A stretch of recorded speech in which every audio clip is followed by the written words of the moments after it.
Halo Indonesia, saya Kristianto Yin Oni, salam NKRI. Video kali ini saya ingin menanggapi komentar dari seorang kakak. Ya, ada seorang kakak berkomentar di video saya, katanya rakyat Papua yang tidak mendukung perjuangan kemerdekaan Papua itu adalah pengkhianat Papua. Begini ya kakak ya, saya rasa justru kakak itulah pengkhianat Papua yang tidak punya rasa belas kasihan terhadap masyarakat sipil Papua, yang hanya mementingkan diri sendiri, yang hanya mementingkan emosi pribadi. Ya, coba saya ajak kakak untuk berpikir sederhana pakai logika. Sekali lagi pakai logika, ya, logika sederhana saja. Bahwa orang-orang besar OPM, ya, pembesar OPM itu tinggalnya di mana? Coba kakak jawab dulu. Pembesar OPM yang suka provokasi masyarakat Papua untuk memberontak terhadap NKRI, terhadap pemerintah Indonesia itu, mereka tinggal di mana? Mereka tinggal di Amerika, mereka tinggal di Belanda, mereka tinggal di Australia dan lain-lain, iya kan? Mereka di sana pakai jas, pakai dasi. Wah, orang-orang terhormat, orang-orang besar. Di sana mereka duduk pangku kaki, makan enak, sambil perintahkan orang Papua untuk berontak terhadap NKRI, terhadap pemerintah Indonesia.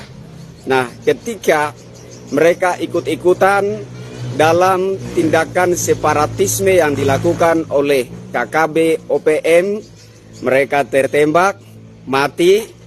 Orang-orang besar di Amerika, di Belanda, di Australia, mereka tetap pangku kaki di sana, ya, ongkang-ongkang kaki di sana. Dan mereka terus melancarkan provokasi mereka terhadap masyarakat Papua untuk berontak terhadap NKRI dan pemerintah Indonesia. Coba pikir pakai akal sehat kakak, ya. Coba pikir pakai otak yang waras. Kakak mati, apakah mereka di sana berduka cita? Tidak, karena yang mereka kejar adalah kekuasaan. Apakah kalau Papua itu merdeka, nanti benar-benar itu tanah Papua tetap menjadi hak ulayat masyarakat Papua? Tidak kakak, tidak, ya, tidak. Orang-orang yang sedang pangku kaki di Amerika, di Belanda, di Australia, mereka yang akan datang dan berkuasa. Nah, ketika mereka berkuasa, tentu saja mereka sudah punya ikatan janji dengan orang-orang Amerika, dengan orang-orang Belanda, dengan orang-orang Australia, dengan orang-orang Barat lah pokoknya. Nah, kemudian tambang-tambang emas, tembaga dan lain-lain di Papua itu akan menjadi ladang perebutan harta. Akan menjadi ladang perebutan harta bagi negara-negara yang menyokong pemberontakan Papua terhadap NKRI dan pemerintah Indonesia. Mereka yang akan menjadi kaya raya, mereka akan berkuasa. Dan kalau ada orang Papua berteriak-teriak menuntut haknya, apakah mereka akan selamat? Karena pertimbangan HAM dan lain sebagainya, kemungkinan besar tidak. Siapa yang berontak, siapa yang berteriak-teriak bahwa tanah mereka dirampas, siapa yang berteriak-teriak bahwa emas tembaga mereka dirampas, kemungkinan besar akan dibunuh mati. Orang-orang Papua akan tetap menjadi rakyat jelata yang miskin, tetap menjadi rakyat jelata yang hanya merasa Papua tetapi tidak menikmati kekayaan alam Papua. Jadi kakak, sebaiknya kita bersyukur saja dengan pemerintahan sekarang yang sudah menaruh perhatian penuh untuk Papua, yang sudah berupaya merebut 51% saham PT Freeport, dan kemudian mayoritas sahamnya 10 atau 9% itu khusus untuk Papua saja. Dulu 9% itu untuk negara Indonesia, sekarang tidak.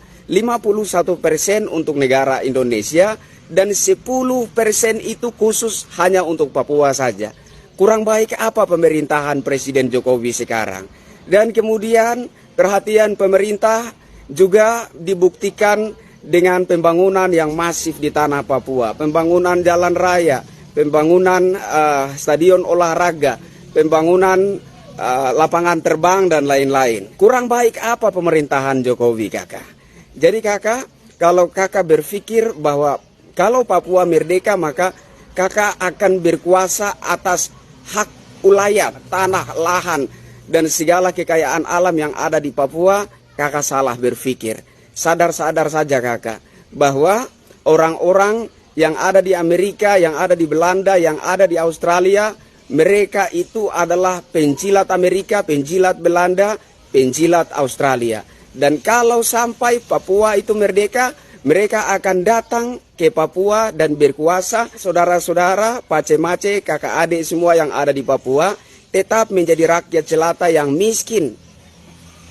Apakah nanti bisa masyarakat Papua itu berteriak-teriak kepada Presiden, Bapak Presiden tolong kami, sekolah kami rusak, tolong diperbaiki. Bapak Presiden, pemilik tanah tutup sekolah, palang sekolah. Tidak boleh sekolah kalau belum bayar ini lahan, belum bayar ini tanah. Dan kemudian nanti mereka yang jadi presiden, jadi penguasa di Papua itu akan menanggapi suara-suara dari rakyat jelata seperti itu. Tidak mungkin, tidak mungkin. Hanya Presiden Jokowi yang hati baik. Hanya Presiden Jokowi saja yang orang baik. Yang mau mendengar teriakan jeritan masyarakat dan langsung menanggapi, langsung menjawab dan langsung memberikan solusi. Jadi kakak, sebaik-baiknya mari berpikir dewasa, mari berpikir yang rasional, gunakanlah logika yang sehat bahwa sebaik-baiknya Papua tetaplah menjadi satu kesatuan dalam wilayah kedaulatan NKRI. Papua Indonesia sampai langit terbelah sekalipun, Papua tetap menjadi bagian yang tidak terpisahkan dari negara kesatuan Republik Indonesia. Salam hormat dari saya kakak. Bravo Papua, Papua bangkit, Papua NKRI. Merdeka!